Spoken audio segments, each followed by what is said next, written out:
For me, the private experience, when I talk about what I bring into my body, is all about energy. That's where I focus. I focus all of my efforts on energy. Energy being, what is it that's going to give me, what can I consume that's going to give me the best opportunity to be at my best emotionally, to be at my best mentally, to be at my best physically, to give the most that I can give so that I can serve well all those that I'm called to serve. Now that means in a variety of things, right? Myself, my family, my clients, the people that I'm there to serve, you, all of the people that I have the opportunity to work with on a daily basis in a variety of capacities. What is it that I'm doing to bring myself to that peak state, to be the very best that I can be in that moment, to provide the opportunities that I need to provide? My undergraduate is in health education and a minor in athletic training. I worked as a trainer. I worked as a trainer in college, and I worked professionally as a trainer for many years. In that process, I had the opportunity to design dietary intake prior to competition. I would often be asked questions about, well, what should I eat? What should I prepare for? What should I do? In fact, I remember going into one location, this school, and a football program, of course, but a football program that had a tradition. On the day of the game, they would have this huge meal for dinner provided by parents and boosters. It was a wonderful thing. And they'd have this huge meal 2 hours, 3 hours before the game.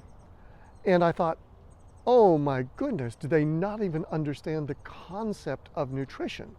So these kids would come in, and hours before the game, they were eating things that would actually draw energy away from the periphery of the body in order to digest the food that they had just consumed. They didn't realize what they were doing. They didn't understand the basic principles of nutrition to understand that what they were doing was actually counterproductive to the result that they had hoped to gain.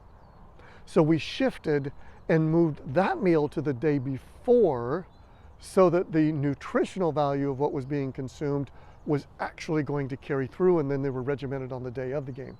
So, and again, with 16 to 18-year-old boys, how much does diet really matter? They can eat pretty much anything at any time and do anything that they want. That's really the nature of their metabolism. That's really the nature of the stage of life that they're in. But we don't want to condition those habits. We don't want to condition ourselves to be that way. Now, I used to eat very differently than I do today. Today, I've had to change, I've had to modify. About a year and a half ago, I realized, you know what? I do not have the energy that I need to sustain every single day. I can't do what I need to do. I had to make dietary changes. Why? Because I wasn't getting the energy that I needed. So what works for me isn't necessarily going to work for you. I have a very controlled diet on the days that I need energy. That's everything that I do is for that purpose. On the weekends, I'm a lot more relaxed. In fact, if you were to ask my family, I'm a whole lot more relaxed on the weekends. That's what works for me. You need to find what works for you. You need to research what is it that provides the body with energy. Now, I'll give you some of these tips ongoing, but I can tell you it's not going to be the things that you might think. One of the things that I see today that causes me a great deal of alarm, I go in and do a lot of speaking, and as I speak to groups, one of the things that I've noticed over time, if I go into a lunch meeting and I speak to a group at lunchtime, I am amazed at the number of energy drinks.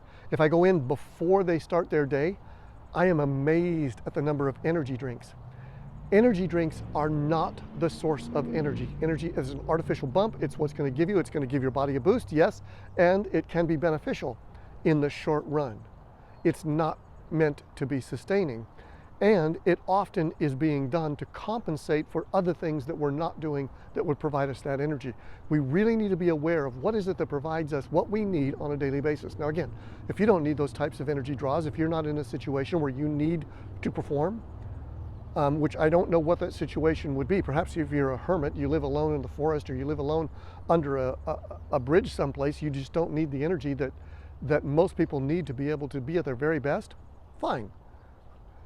Most people want more out of life. Most people want more than that, and that's what you want to do. You want to give yourself every single opportunity that you can. That starts in the private experience.